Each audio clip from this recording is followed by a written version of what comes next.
Welcome to This Explainer. Today, we are unpacking the hidden, compounding power of tiny changes and figuring out exactly how to systematically make good habits inevitable. We're going to dig right into the core science behind habit formation, and as you'll see, a mere 1% shift can profoundly redirect the entire trajectory of your life. It makes your ultimate goals not just possible, but mathematically guaranteed over time. Let's dive right in with a pretty crazy story about the British cycling team. For over a century, their record was, well, let's just say it was dismal. They won almost nothing. But then, a coach named Dave Brailsford took over, and he introduced this strategy called the aggregation of marginal gains. Now, he didn't go in looking for massive overhauls. Instead, he looked for just 1% improvements in literally everything. We're talking redesigning bike seats, using electrically heated overshorts to maintain muscle temperature. He even had them rubbing alcohol on their tires for better grip. Tiny, right? But by the 2008 Olympics, those seemingly invisible changes had stacked up, and they absolutely dominated the world stage. To demystify exactly how this science of behavior change works, we're going to cover the power of small habits, the 4-step habit loop, and then break down the 4 laws of behavior change, making it obvious, attractive, easy, and satisfying. Let's get into it. Section 1. The power of small habits and compounding your identity. So let's actually look at the math behind these small improvements, because it's kind of mind-blowing. Habits are essentially the compound interest of self-improvement. If you can manage to get just 1% better every single day for a year, you mathematically end up 37 times better by the end of it. 37 times. Now, it works slowly. If you eat an unhealthy meal today, the scale doesn't move. But compound those choices over years, and the results are massive.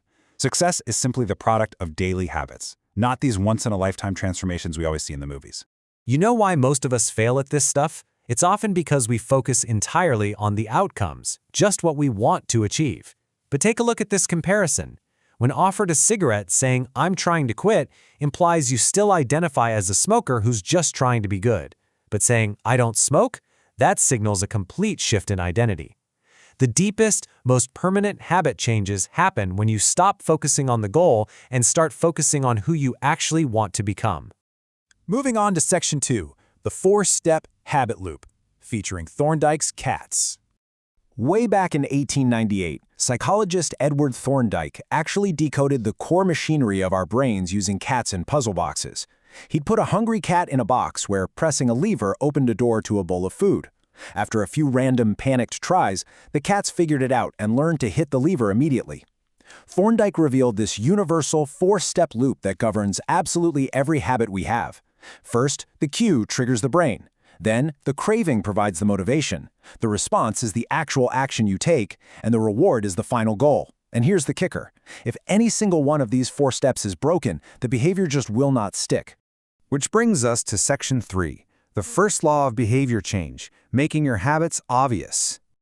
Look, having a vague desire to improve is never going to cut it. There was this massive exercise study in Great Britain that split people into groups to try and build workout habits. And guess what? Motivation alone did almost nothing. But the group that wrote down a specific implementation intention, meaning they detailed the exact time and the exact place they were going to exercise, their success rates rocketed to 91%. Vague goals like "I want to work out more" fail because they totally lack obvious cues. Here's the truly wild part. Your environment actually matters way more than your motivation. This was proven beautifully at a Boston hospital cafeteria. Without talking to a single person or changing any prices, the researchers simply rearranged the drinks. They just added bottled water to all the food stations where previously there was only soda. In just 3 months, soda sales dropped by over 11% and water sales surged by nearly 26%. People chose water simply because the cue was suddenly obvious and right in front of them. This completely shatters the whole myth of sheer willpower. Think about the Vietnam War. About 20% of US soldiers became addicted to heroin over there. But when they returned home to an entirely different environment, devoid of all those wartime cues and stress triggers, their addictions practically vanished overnight. We tend to think highly disciplined people exert this constant agonizing willpower, but they really don't. They just optimize their environment so they rarely have to use willpower in the first place. All right, Section 4, the second law, making your habits attractive. How do we make difficult, grueling tasks irresistible? You can actually use something called temptation bundling to guarantee success. Take Ronan Byrne, an engineering student in Ireland. He knew he needed to exercise, but let's be real, he just wanted to sit on the couch and watch Netflix. So, being an engineer, he wired his stationary bike to his laptop so that Netflix would only play if he pedaled at a certain speed. Genius, right? By linking an action you need to do with one you already want to do, you make that hard habit highly attractive. And sometimes fixing bad habits literally comes down to changing just one word in your head. Reframing your mental associations can highlight the benefits rather than the effort. Shifting from the burden of "I have to exercise" to the opportunity of "I get to exercise and build my health" instantly makes the habit more attractive. It simply points your brain toward the upside. On to Section 5, the third law, making your habits easy. Let's be honest, human beings are fundamentally wired to conserve energy. We take the path of least resistance. So, to overcome the friction of starting something new, you've got to implement the 2-minute rule. Scale any new habit down into a microscopic baby step that takes less than 120 seconds to do. Don't commit to reading a whole chapter, commit to reading one single page. Don't commit to a 30-minute workout, commit to just taking out your yoga mat. You have to standardize a habit before you can even think about optimizing it. Now, you can also flip this law on its head to kill bad habits by building massive friction. Back in 1830, the famous author Victor Hugo had this massive deadline he was heavily procrastinating on. So he literally locked all of his clothes away. With absolutely nothing to wear outside, he was forced to stay inside and write, and he ended up finishing The Hunchback of Notre Dame 2 weeks early. If you want to stop doing something, make it impossibly hard to execute. Finally, Section 6, the fourth law, making your habits satisfying. This law capitalizes on one cardinal rule of human behavior. What gets immediately rewarded gets repeated. But the huge problem we face is a timing mismatch.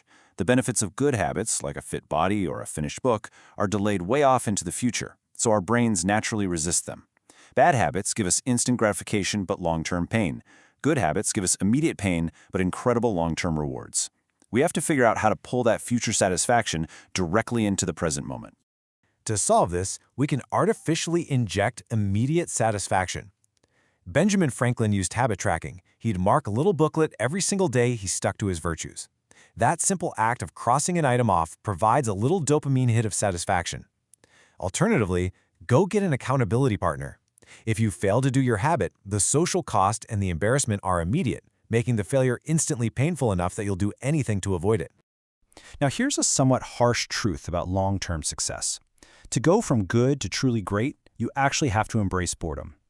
Anyone can work hard when they feel super motivated, but doing the work even when that initial excitement totally fades, when it becomes painfully boring, that is exactly what separates the amateurs from the masters.